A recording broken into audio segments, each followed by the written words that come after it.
Yeah, it's visible. Cool. Okay, so this is an introductory talk, and I am not familiar with the backgrounds of everyone. So, if you don't understand any term, any topic, be sure to like pause the talk, and we can discuss the concept. Okay, so yeah, so this is about nonlinear Hall effect, which is so we have the quantum Hall effect, the integer quantum Hall effect, which is pretty famous. What happens there is the conductivity is quantized, and we'll discuss what happens in integer quantum Hall effect exactly, and then we'll go into nonlinear Hall effect. So before we try to discuss these questions, there are some terms, some definitions that we need to be familiar with. Yeah, so I'll go over them one by one. So the first is the berry phase. Like for the benefit of everyone, I'll explain what it is. Uh, so in the adiabatic approximation, which is that if you have a Hamiltonian which is very slowly varying due to some external parameters changing, then what happens is the state that you start off in over time evolution, you stay in the same state. All that you can acquire is a phase factor. So one part of that phase factor is the dynamical phase factor. Suppose that you started with a psi initial. Now you're going to stay in the psi initial over an adiabatic evolution, which is a very slowly varying evolution of slow variation of some parameters, some external parameters that are controlling a Hamiltonian. But because it's very slow, you stay in the same state. Now, this is like I'm not going to the proof of this, but since you stay in the same state, all you can acquire is a phase factor, and that is from the conservation of probability.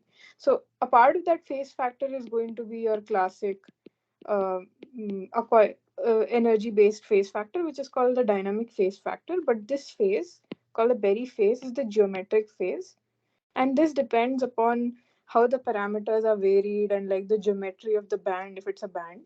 So it is defined like this.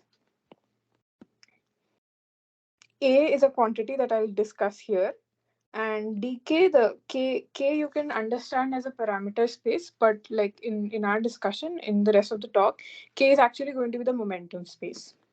Like the parameter space is taken to be the momentum space because that is what is being varied. Now the Berry connection and the Berry potential. So you see the term A here. This term is actually given by this quantity, which is basically u is your u is your initial state, like your initial state in which you begin, and this is basically taking the gradient with respect to the parameter space and calculating this quantity. When you take the line integral of this quantity over whichever contour that you go around, uh, you obtain the Berry phase. Now, if you're going around a closed contour, according to the Stokes theorem, since this is an integration around, this is a line integral around a contour, you can turn it into uh, an integration of the area over the space. Like this, I have created quite the mess. So yeah, so let's say this was your line integral. A was defined at each point at k, and this was your line integral.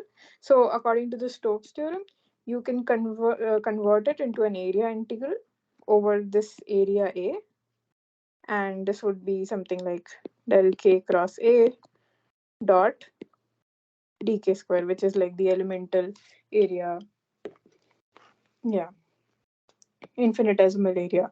So this equivalent, so what happens is in the parameter space, you define this quantity, and in the rest of our discussion you will see that this acts like a local magnetic field in the k space, and it's called the Berry curvature. And like for people familiar with electromagnetic theory also, we have a field curvature over there, and it acts in a similar fashion. So this is your another way of calculating the Berry phase, which is integrating over the parameter space area with this local magnetic field term. Now, what happens is, uh, for bands which are topologically active, if Yeah.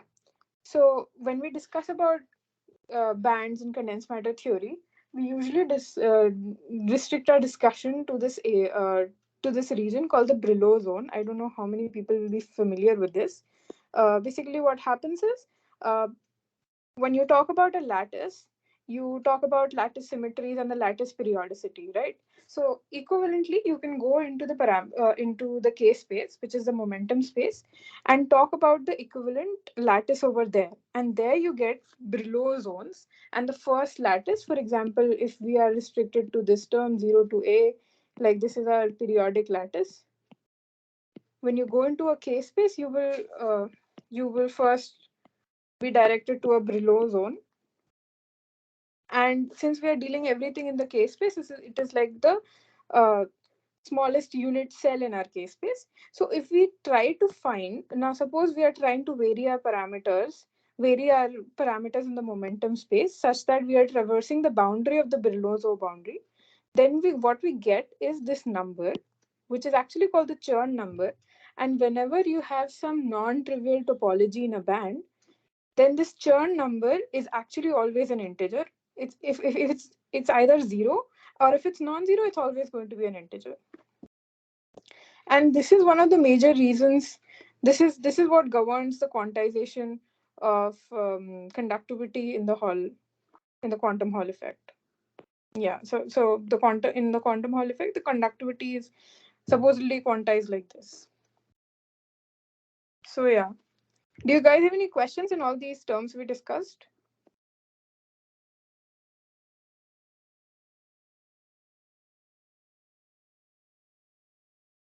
Hello?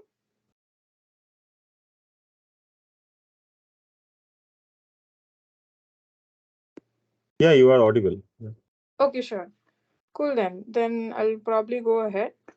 Okay. So this Chern number is responsible for the quantized Hall effect, as we discussed. In Now, what happens is, let me discuss what happens in the integer quantum Hall effect. So this is supposedly your Hall bar. It's a piece of metal in which you have a magnetic field like this. Let's say it is perpendicular to the Hall bar. You have applied a voltage, a longitudinal voltage like this. Current is going to be flowing in this direction. And you can also, like, as you must be familiar in the normal case of the Hall voltage, like when you apply a magnetic field like this and you pass a current like this, there's a voltage that develops across the ends of the probe, whatever, which is called the Hall voltage. And that develops basically because when electrons are traveling in a magnetic field, they experience a force in this direction. So there's an electrochemical potential that develops transverse to the direction of current, so as to apply a force opposite to the force that is being applied by the magnetic field. It takes some times to be set, some small amount of time to set up, but yeah.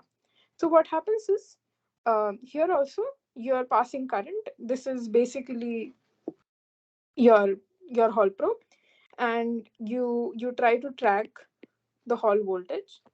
What was observed was this quantization of conductivity, these very straight plateaus in conductivity which correspond to integer values. So this was obviously a big thing because we know, like, it has obviously has quantum origins, hence quantization. But this quantization is evident at a very big level. Like, we are plotting. So it's a you can see that this is a very big sample. It's probably also a very dirty sample. I mean, you can't remove disorder from the system, and then you apply this current and you try to measure these voltages and you get these smooth straight lines. So it was a big discovery, and um, a lot of these concepts go into explaining it. So yeah. So like I said, here also, this Berry phase and the momentum space concepts are involved, and ultimately what was found out was, you have this quantity which is the transverse conductivity. Like, you have the current in the x direction and you have the voltage in the h direction. So basically sigma xy is some measure of vh by I, and it is being measured, and it turns out to be quantized in terms of the Chern number. Yeah. So yeah, now we go into the origins of nonlinear Hall effect.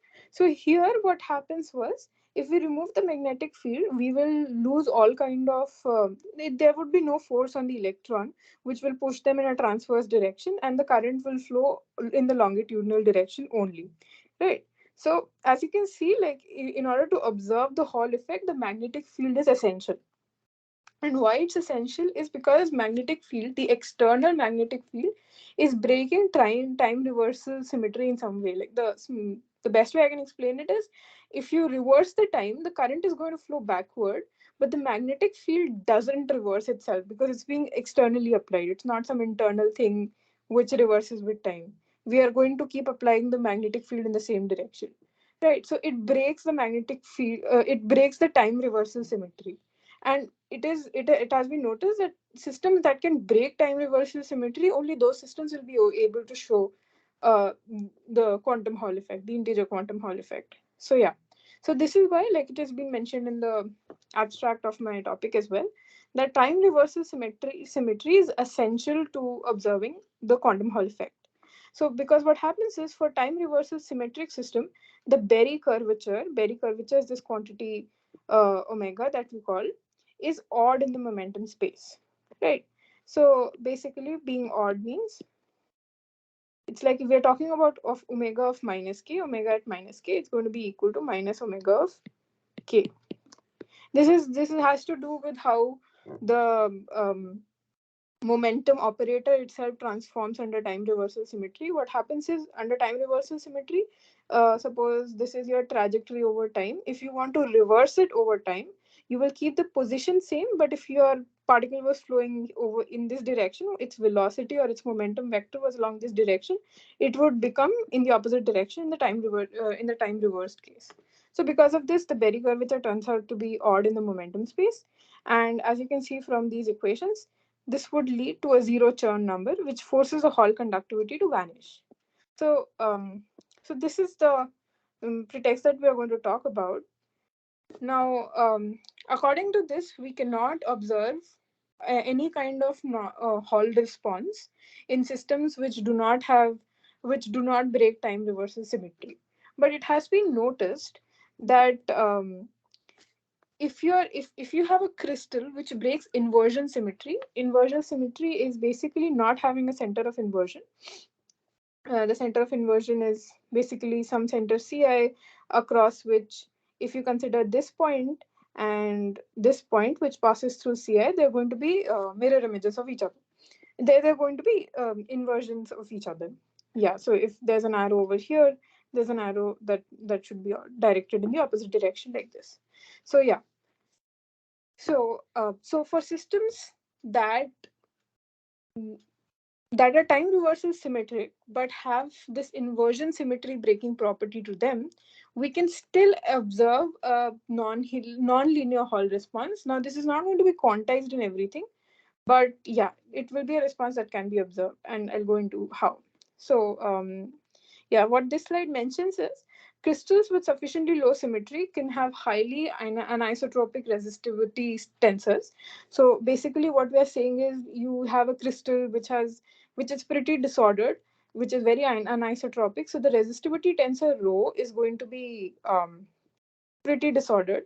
But what's going to happen is, there's a relationship between these reciprocal. There's a reciprocal relationship between tensors such as the reciprocal tensor and the conductivity tensor, which is defined by the Onsager's relationship. They force the conductivity to be a symmetric tensor in the presence of time reversal symmetry, right? But what happens is, this constraint is only linear in nature, so you can still observe some nonlinear response by breaking some other symmetries. Yeah. So this is the background for expecting a nonlinear Hall effect. And now we go into how it is actually determined. Okay, cool. Now the origins of nonlinear Hall effect. Yeah. So it is seen that systems which are time reversal invariant but can break inversion symmetry, uh, there's a Hall-like transverse current which can be generated as a second order response. Right. This nonlinear Hall effect has quantum origins in the dipole moment of the Berry curvature. Now I'll explain. We'll come to know what the dipole moment of the Berry curvature means. Currents are generated at zero and twice the frequency of the driving field. Okay, yeah. So in the nonlinear quantum Hall effect, what happens is, suppose this is your Hall bar. You have applied some longitudinal voltage due to which the current is flowing. You have not switched on the magnetic field, but because of the internal properties of this material, since it breaks inversion symmetry, there's going to be a second order nonlinear response and second order transverse current that's going to flow in this direction. And so what you can observe is there's going to be some VL upon some kind of current, right? So what the transverse current, that the transverse voltage that you're going to observe, this the Hall voltage, what it's going to be like is you will observe a DC like current. Now the electric field that we are applying is actually AC. It has some vector E I omega t. It is varying with time like this periodically. So the Hall response that you're going to observe in this case is a DC like response, and another response which is moving at twice the frequency.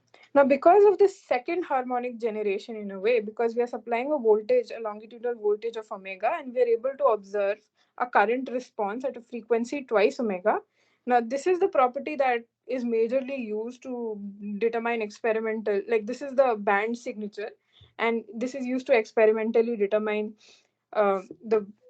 the presence of nonlinear Hall current.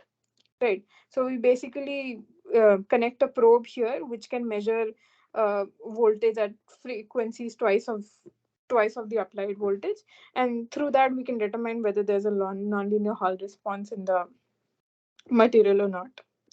So yeah. So here's a diagram. Basically, like I said, you apply a longitudinal voltage over here. There's a current I omega that flows because of that nonlinear voltage, but because of the internal lattice structure of the material, there's going to be a non-linear Hall response, and that is going to be at twice the frequency, which you can observe by applying a probe to it. Now, this is not limited to just electric current, right? Because we are not applying any kind of external magnetic field now to break the time reversal symmetry and everything.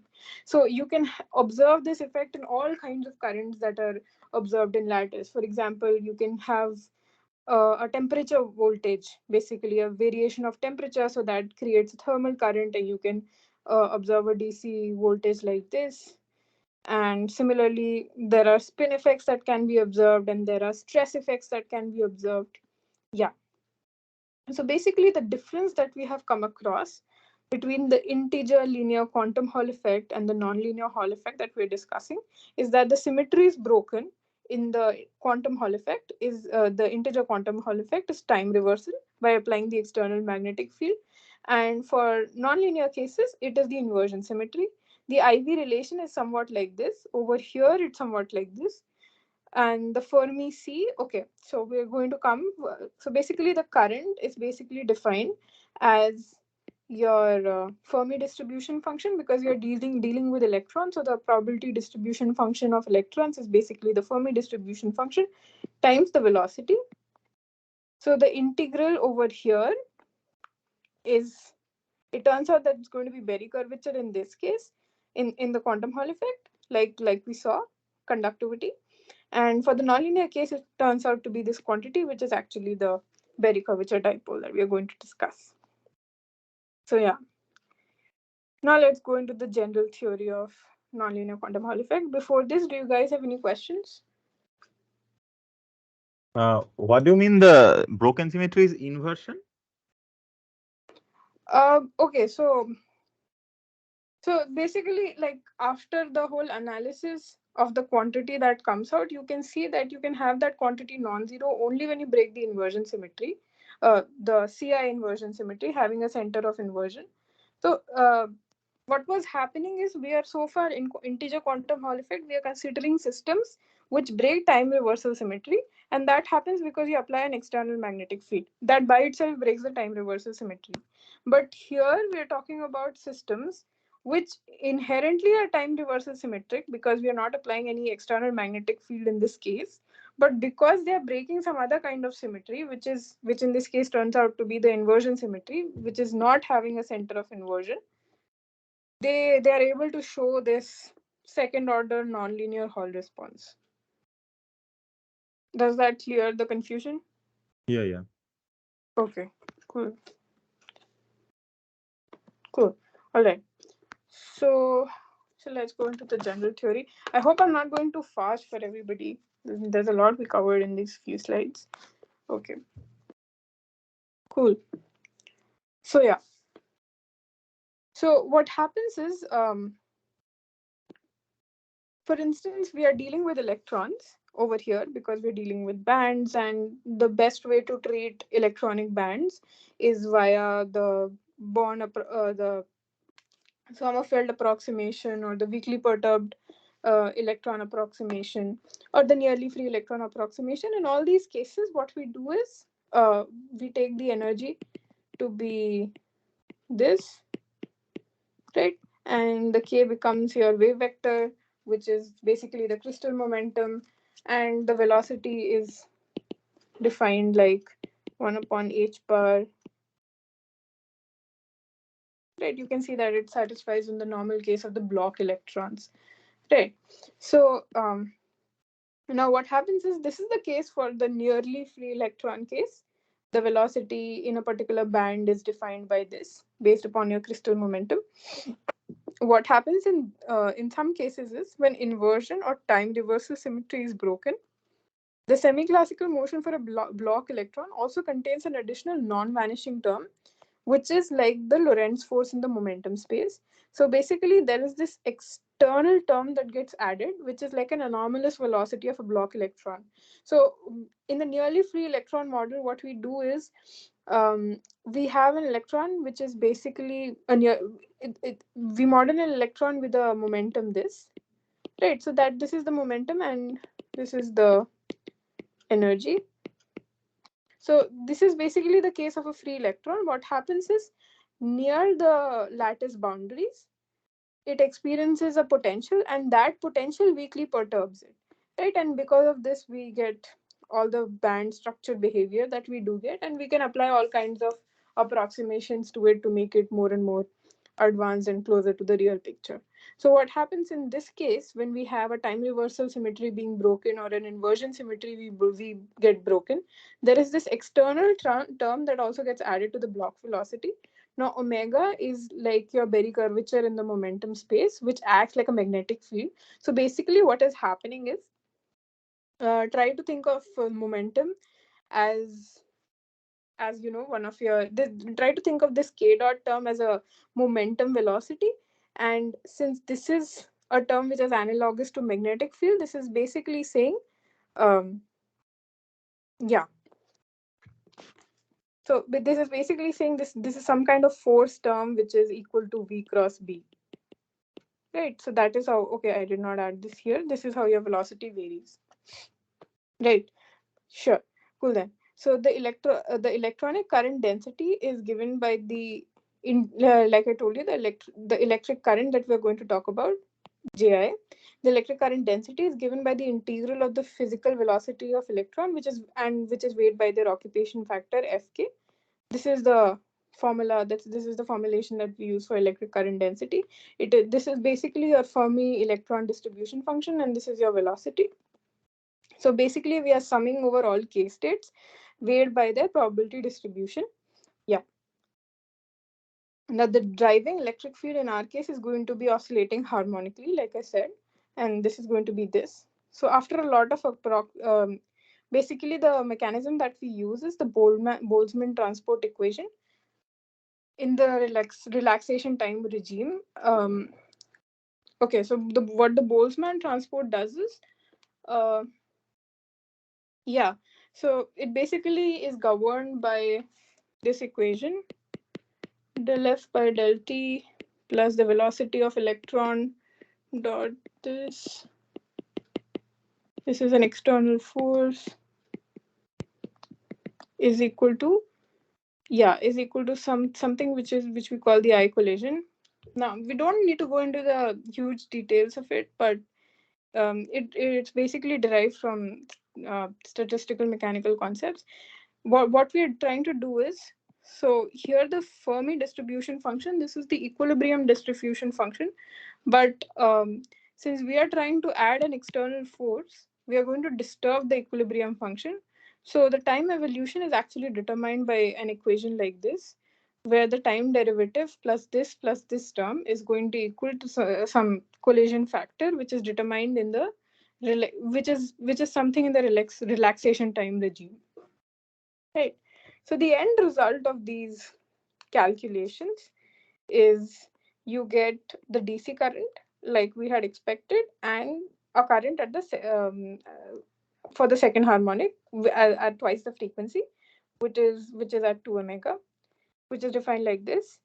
And after all these calculations, you get this term under the integral, which is your Berry curvature dipole, d omega by dk. Here b represents basically d of kb multiplied by the Boltzmann distribution function.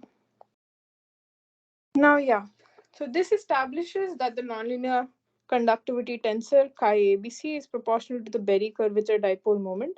This is your Berry curvature dipole moment because the moment, because we are integrating over all possible values of it, because anything that is integrated weighed by the probability distribution is a moment, and it's called Berry curvature dipole because we are taking the first differential of it, right?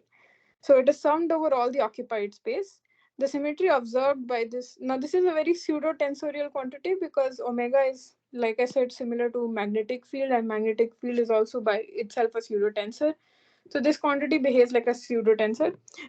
Yeah, the symmetry observed by this quantity in a material is helps us determine which material are ideal for observing a nonlinear response. And by a lot of symmetry arguments, you can determine that it's going to be inversion symmetry breaking, which leads to this quantity not being zero. Right. So the work that I do is we determine some toy Hamiltonians in which this kind of symmetries are broken. So one of the most ideal Hamiltonian for this is tilted Dirac cone. So basically, what happens is if you guys have heard about graphene, graphene consists of non-tilted symmetric Dirac cones. The electronic distribution, the E versus K diagram, that is the energy versus momentum dispersion diagram of graphene, is like these conical sections close to K is equals to zero values, right? So if you break some symmetries, what happens is this conical distribution there can be a band opening in this conical distribution, and if you break further symmetries, they can become tilted as well, like this. So basically, we model such a Hamiltonian in which we get a band opening, and we also tilt the Hamiltonian, and that is why this is called a 2D massive Dirac model. 2D because graphene is 2D, massive because once you open a band gap, this particle no longer remains massless, and it is modeled after Dirac. So sure. So the nonlinear Hall effect requires anisotropic bands that break inversion symmetry, and for inversion symmetry breaking, we need something of this sort, right? And so we devise a toy Hamiltonian like this. We devise its energy dispersion and the very curvature, and we try to calculate a bunch of quantities. So this is a diagram that I've borrowed from somewhere else. This is not my own simulation. This is your tilted Dirac cone over here, and you model various quantities over here. So yeah. Okay, so that actually brings me to the end of my talk. If you guys have some questions, I'd be happy to go into any of these details, like discuss more about certain things. Yeah.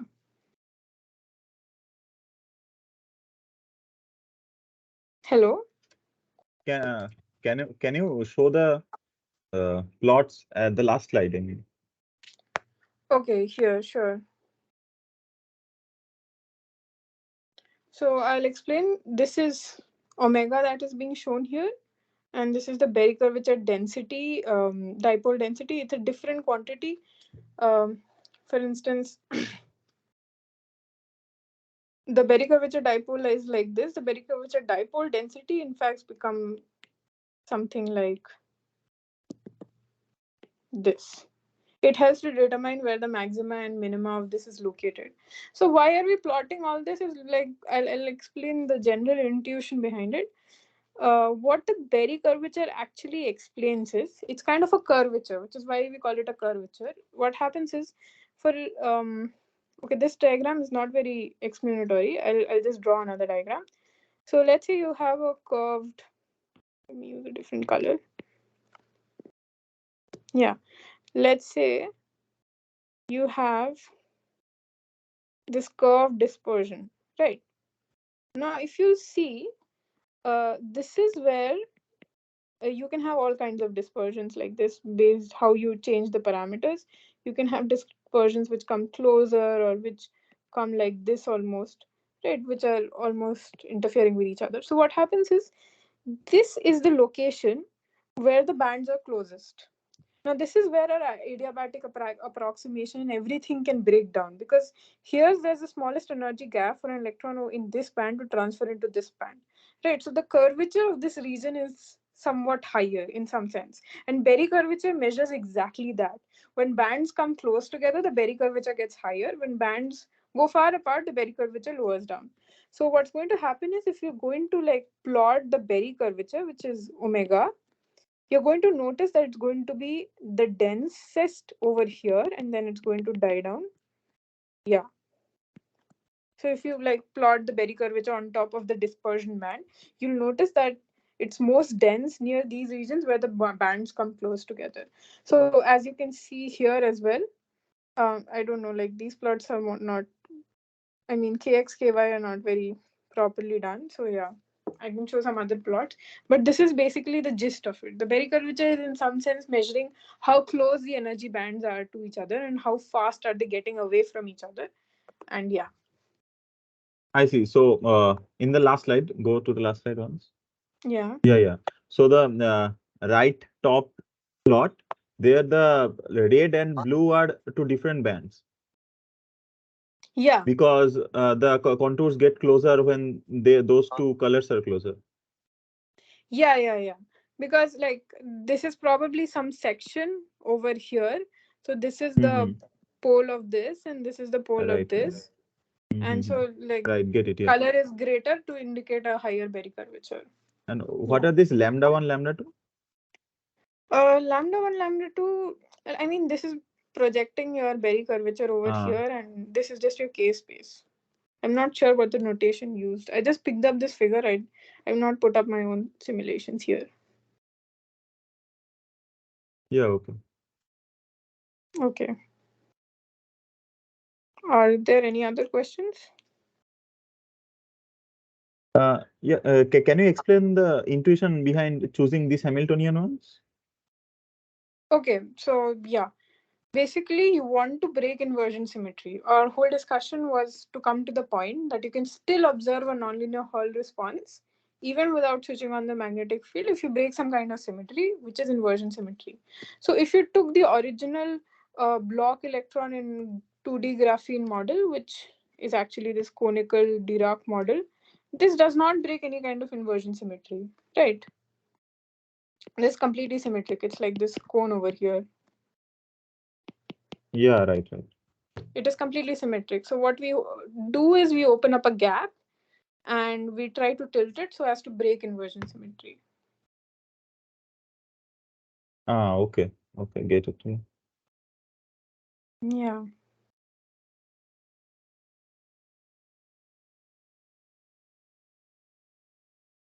Does anyone else have any other questions? No, I guess only me and Sauradeep is here now. So I'll stop the recording then. Cool, sure.